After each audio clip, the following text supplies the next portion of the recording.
Hey there, Patreon podcast pals, and welcome back to another edition of Cards on the Table. I'm John Stolnis from The Good Fight, as you all know, and tonight we're going to be opening up a pack from 1987. This is one of my favorite all-time 1980s cards to open up. It's 1987 Fleer.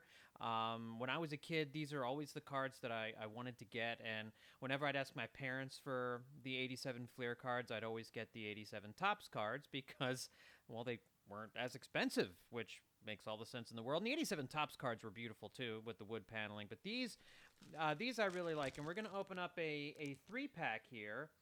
The cello, not the cello pack. I keep calling them. These are the rack packs. Rack packs. And with Fleer, like they did with the 86, these are still individually wrapped inside the cellophane here. So what Topps always does, and I think what Donruss did too, is you could actually see the cards on the front and on the back. But with these guys here, you can't do that. No way of knowing what's in these packs here, which I guess makes it a little bit more fun. But you also weren't able to kind of get a peek and see if you were going to get something good. Now, I do want to just let you guys know that I am aware that the camera quality on the computer I'm using is not awesome.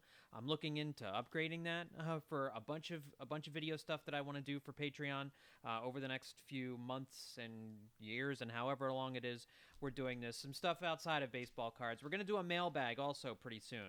I want to do a Patreon mailbag, a video chat mailbag here with you guys coming up within the next week or so, hopefully before I go on vacation the second week of July. But in the meantime, let's open up some baseball cards. Let's talk about some 1980s players because this is my era. And I'm in a good mood. The Phillies just beat the Mets 7-5. They've won 2 in a row. They're hitting home runs. They finally learned that hitting a fastball is actually a good thing and to look for fastballs. We're going to get into all that on episode 298 of the podcast coming out on Wednesday night or Thursday morning, depending on when you're awake. So let's go ahead and open up these bad boys. See if we can get them all open here. Here's the first one. Pack number 1. Let's open up all these packs all at once here. Let's get them all ready to go. Number 2. And this, I mean, am I geeking out about this that I can't wait to do these with you guys? I mean, I know that I hear from some of you guys that you enjoy these shows, and I'm glad to hear that. But I probably get way more enjoyment out of opening baseball cards with you guys, or in front of you guys. I know unboxing videos are really popular on YouTube. I've never really enjoyed them, but I do enjoy watching other people open baseball cards. Mike Oz, if you haven't checked out Mike Oz's baseball card show, I guess opening old baseball cards with Mike Oz, I think is what it's called. Make sure you watch that. And the Sporting News has a couple of guys who are doing some good baseball card stuff too. Anyway, here's the 1987 Fleer pack. Let's see what we get. And again, these are some of my all-time. This is one of my all-time favorite designs from the 1980s. Now each one of these comes, it looks like, with this is some kind of all-star card. It's called a headliner here with Keith Hernandez wearing an old school Mets uniform. See, these look like these are a special insert because this is card number 5 of 6 here. But this is it's pretty cool. Keith Hernandez. Which side I want to do this on? Keith Hernandez was the most productive day-to-day player for the New York Mets 1986 National League champions. He led the team with his .310 average, 5th in the National League, and leads all first basemen at fielding at their position. So this is pretty cool. A Keith Hernandez headliner card from 87 Fleer there. We'll set that aside. They always also used to give stickers. And on the back of this set of stickers is the Phillies P. So that's all right. I don't have a use for Yankees or Padres stickers, but I can sure figure out something to do with that. So we'll set that off to the side as well. Now here's what I mean. Here, maybe I'm a little weird, but I just think this design looks awesome. It's the all blue with the logo down in the bottom left-hand corner. No, bottom right-hand corner of the card. This is Bill Allman wearing that fantastic Pirates bucket hat that they wore in the 1980s. But this is I think it's such a simple, pretty card with the blue that fades down to white at the bottom. And on the back, this is really cool. I always like this. I hadn't seen cards do this before, but this is the very first instance of heat maps on the backs of baseball cards. If you take a look at that, it shows you where he hits them and what kinds of pitches that he hits. And this was like basically like baseball's first set of sabermetrics on the back of a baseball card, that it shows you the hit zones. So he likes his fastball down in the zone there. And then he likes his breaking ball in the upper quadrant. And then he likes the off-speed pitch in the upper quadrant. Now, Bill Allman, apparently a high ball hitter. Bill Allman's not much of a player, but here's a great old-school Philly right off the bat, Rick Shue, the future at third base. Rick Shue was the player that was going to take over for Mike Schmidt when Mike Schmidt retired. He was a highly touted Phillies prospect in the 1980s. His rookie season was 1984. He played 17 games, got into 112 games in 1985. But for Portland, which was the AAA team, he was a 280 hitter in 1985 and just part of a season there. 1984, he played 140 games for Portland, hit 301, had 35 doubles that season, 12 home runs. So you can see why they liked him. Rick Shue was only 170 pounds, 6 feet tall, 170 pounds. Rick Shue as your third baseman. But again, he was the guy that the Phillies moved Mike Schmidt to first base in the 1985 season so that Rick Shue could get some more playing time, because he was their highly touted prospect, and they wanted to get Rick Shue in the lineup. Never panned out, unfortunately. Rick Shue would play some time with the Orioles as well, and he never was able to become that player. Like so many young Phillies prospects of the 1980s, he was just never the guy that they had expected or thought he was going to be. He was not the heir apparent to Mike Schmidt, even though he tried to copy the Schmidt mustache quite a bit. But you got the powder blue unis here and the beautiful Phillips P there. Rick Shue is definitely going into the good part of the baseball card book here. You've got catcher Dwight Lowry out of the bat here. Well, here's another Philly, and this is another great one to talk about. Kevin Gross. Now let's look at the he's got stuff. The Pro Scouts report on the back of this here tells you basically what he's got that's good, that hitters need to be aware of. And he's got a sharp, they call it a sharp fastball. See, that's a sharp fastball. He's got a hot curveball, a hot changeup, and a hot slider.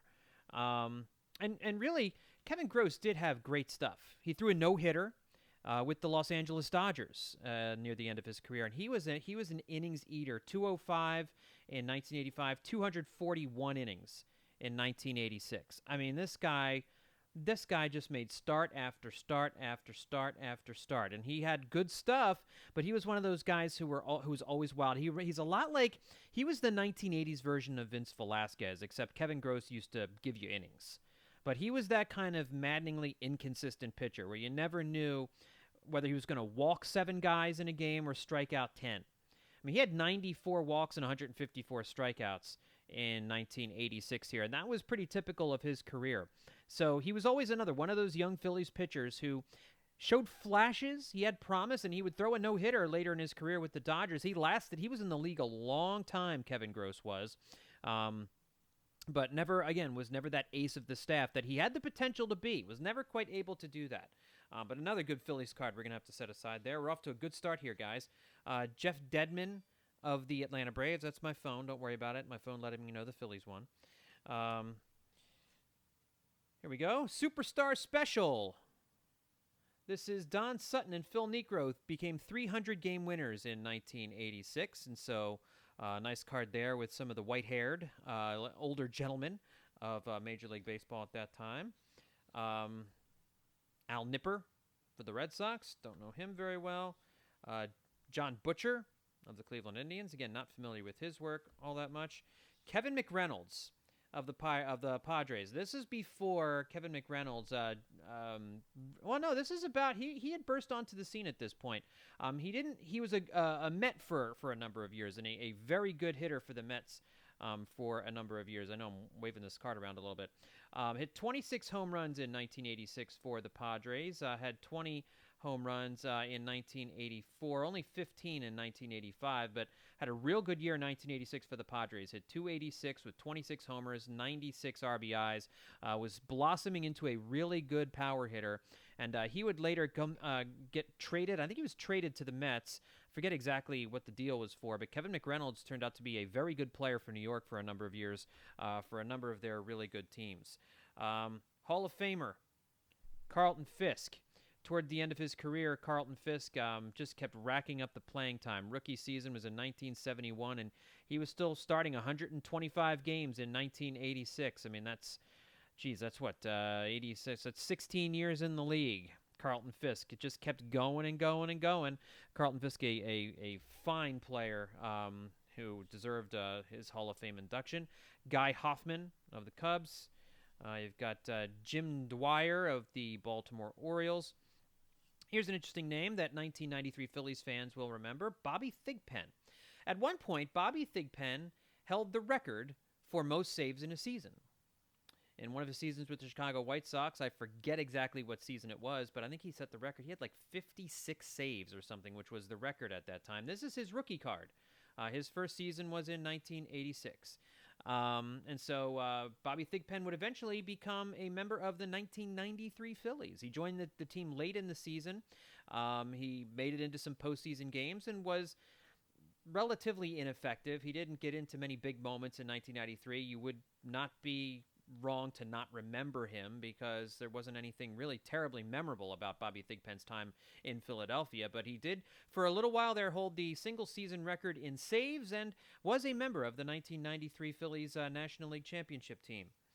Here's a guy you'll all know the name of, catcher Bob Brenly. Of course, we know Bob Brenly as a very good manager. Let's face it, he's a guy who's going to be a Hall of Fame manager as the manager of... oh, no, that's Bruce Bochy. Sorry. I got my mustachioed Giants catchers mixed up there for a second. But Bob Brenly was a pretty good manager in his own right here over the last few seasons and was a very good catcher for the Giants for a number of years in the 1980s as well. Greg Gagne was a shortstop on the Twins championship team in 1987. And then again, I think he was on the team still in 1991. Don't hold me to that, but I know he was a part of at least one of those championship teams. And then Jeff Robinson for the Giants. That's pack number one. So we got a couple Phillies, and we got a special Keith Hernandez card. Let's open up pack number two and see what we got. Again, no gum with the Fleer cards, which is probably just as well. And we get a Phillies sticker right off the bat. A nice big Phillies P sticker. So that'll go in the book for sure. Love the big Phillies P sticker. Junior Ortiz is our first card out of the bat. Let's see, Don Ace. I actually know how to pronounce his name. Don Ace was a pitcher for the Angels and the Orioles. Played for the Red Sox a little bit too. Pitched for a number of years. Frank DiPino. Again, a pretty nondescript pitcher for the Astros and Cubs for a number of years. Here you have Pete. Don't call me Cheryl Ladd. And with that due, man, we wouldn't mistake you for Cheryl Ladd, Pete. That's look at with the hair and the glasses. Pete was a unique individual, I would imagine. Red Sox catcher Rich Gedman.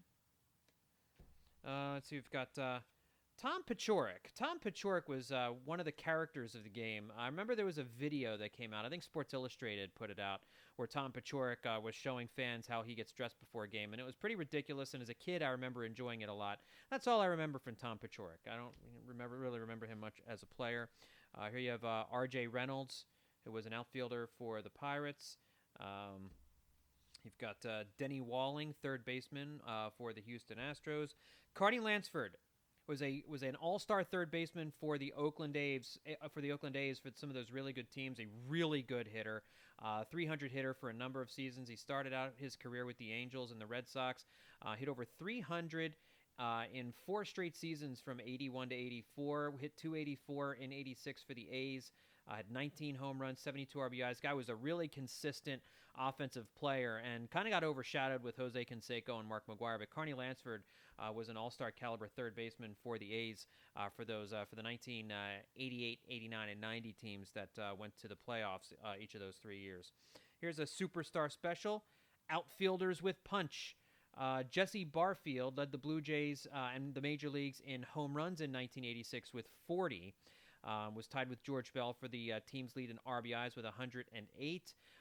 Harold Baines, who was just elected into the Hall of Fame last year, some would say controversially.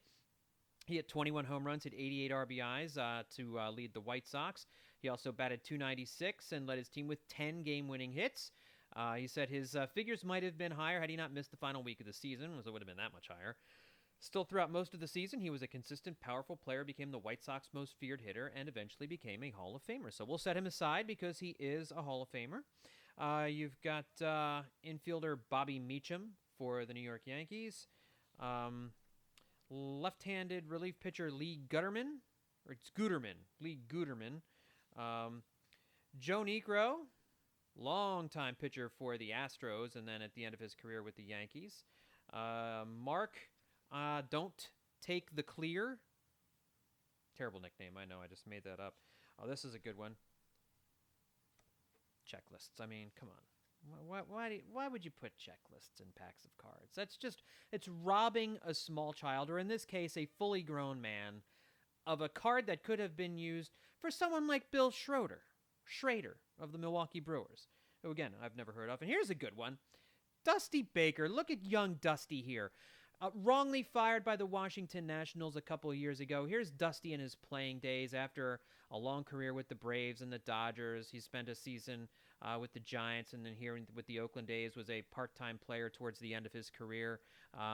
Look at this young Dusty Baker, still hungry, still wanting to get out there, not quite looking at a managerial position yet. Really became one of baseball's better managers after his playing career. So a Dusty Baker card is always fun. Let's open up our last pack and see what we have here, guys. All right. So we've got a Blue Jays and Pirates stickers, and then an Atlanta Braves thing. That logo is just awful on the back. Here's a guy I'm excited to talk about to start things off. Joe Cowley. Joe Cowley threw a no-hitter in his career with the White Sox. Joe Cowley became a Philadelphia Philly, I believe, the year after this card came out. I believe he was a Philly in 1987. It was either 1987 or 1988. And Joe Cowley was a horrible pitcher for the Phillies. I remember him being one of those guys that just made you mad whenever he'd take the mound, because he developed Steve Blass disease. If you guys know what that is, that's the disease where pitchers lose the ability to command the baseball and can't throw strikes. You all probably remember Rick Ankiel in the playoffs completely disintegrating before our eyes, and it's happened to a number of pitchers. It happened to Bruce Ruffin with the Phillies in the late 1980s, and it also happened to Joe Cowley. Joe Cowley could not find the plate for about a year. And a guy who had a lot of talent, I mean, threw a no-hitter for the White Sox, just lost it when he came to Philadelphia and became, as a youth, I remember him being one of the players I disliked the most because he just seemingly lost it, had no ability to throw the baseball across the plate. It's not that he couldn't command it. He couldn't control it. He couldn't control the baseball, had no idea where it was going once it left his hand. Scott Gereltz, a lanky pitcher for the Giants for a number of years. Keith Atherton for the Minnesota Twins. Here's Bob Melvin, an inspiring photo of Bob Melvin of the New York Giants. Jim Wynn of the Pirates. Not really having a whole lot of luck here. Here's a guy that many think should be in the Hall of Fame. Bobby Grich was a great second baseman for the Angels. Played for the Orioles before that. He has the numbers, probably, to be in the Hall of Fame. If you believe that Chase Utley should be in the Hall of Fame, then you also probably have to want Bobby Grich in the Hall of Fame because their numbers are very similar. Both guys, I think Bobby Grich just cleared 2,000 hits, although here it looks like he's at the end of a long career, and he's only at 1,833 hits. Is that in 8? Yes, 1,833 hits, which is more than Chase Utley had. But Chase Utley has more WAR than Bobby Grich. Either way, there's an argument to be made for Bobby Grich, who had a 30-home run season in his career, was usually a double-digit home run guy, in a time when second basemen did not hit home runs. This was during an era when second basemen were typically seen as light hitting. You'd be happy to get a 250 batting average out of a second baseman. You'd be lucky to get 15 home runs out of a second baseman. And Bobby Grich was an above average, if not well above average, second baseman for much of his career. Keith Moreland was a Philly for the first couple years of his career, was the backup catcher to Bob Boone, and actually took the job from Bob Boone during a certain portion of the 1980 championship season. He was a part of some big games during that run. A lot of people thought he was going to be the future at the catcher position for the Phillies. He played for the Phils in 1981, hit just 255 in 61 games that season, and then went to the Cubs and became a regular starter, and was a very good starting catcher for the Cubs from 1982 and even up to 1986. Was in 161 games in 85, hit 307 for the Cubs with 106 RBIs. I didn't remember Keith Moreland being that good. He shifted to the outfield by this point, but I did not remember Keith Moreland being a 100 RBI guy, 300. He hit 302 for the Cubs in 1983. Hit 279 in 1984, 271 in 1986 with 12 homers, 79 RBIs in 156 games. Keith Moreland, actually a much better player than I remembered. I was kind of surprised. Here's a name that Phillies fans, if you dry heave when you see this next one, I wouldn't blame you. There's our boy, old two-game Danny Tartabull. Did he even play 2 games, or was it 2 at-bats? But Danny Tartabull, the Phillies signed to a 1-year free agent deal in the offseason. Was it 97, 96, 97, 98, something like that? One of those deadly years in the late 90s where he fouled the ball off his foot and then missed the season. One of the worst free agent signings in Phillies history, and they say there's no such thing as a bad 1-year signing. This was a bad 1-year signing. Now, this is before he went to the Yankees and became a power hitter, although this was in his rookie season with the Mariners in 1986. He hit 270, hit 25 bombs and 96 RBIs in just 137 games. He was a very good power hitter early in his career, and it just, for whatever reason, his time in Philadelphia was a nightmare. And you mentioned the name Danny Tartabull. Even now, the casual Phillies fans, you listening, you watching this, you know Danny Tartabull. What is your reaction? What's your immediate reaction? You're probably pretty pissed off, aren't you? It's like, Danny Tartabull, look at the face. Look at him. He just inspires rage for Phillies fans. We're gonna put Danny Tartabull. He's not going in any fancy binder with nice pages or anything like that. Dave Von Olen of the Fighting Von Olens. Here you have Bobby Witt of the Texas Rangers. Frank Williams of the Giants. Billy Hatcher of the Astros. Fairly well-known guy. I remember a whole lot about him. Doug Bear of the Oakland A's. Here you have prospects, Major League prospects. This card would have been really valuable in 1988. Kevin Seitzer of the Kansas City Royals, and then John Stefero of the Baltimore Orioles. I have no idea who that is, but Kevin Seitzer had a phenomenal rookie season for the Royals, and then pretty much disappeared after that. But this card would have been really valuable in 1987, the year it came out. You have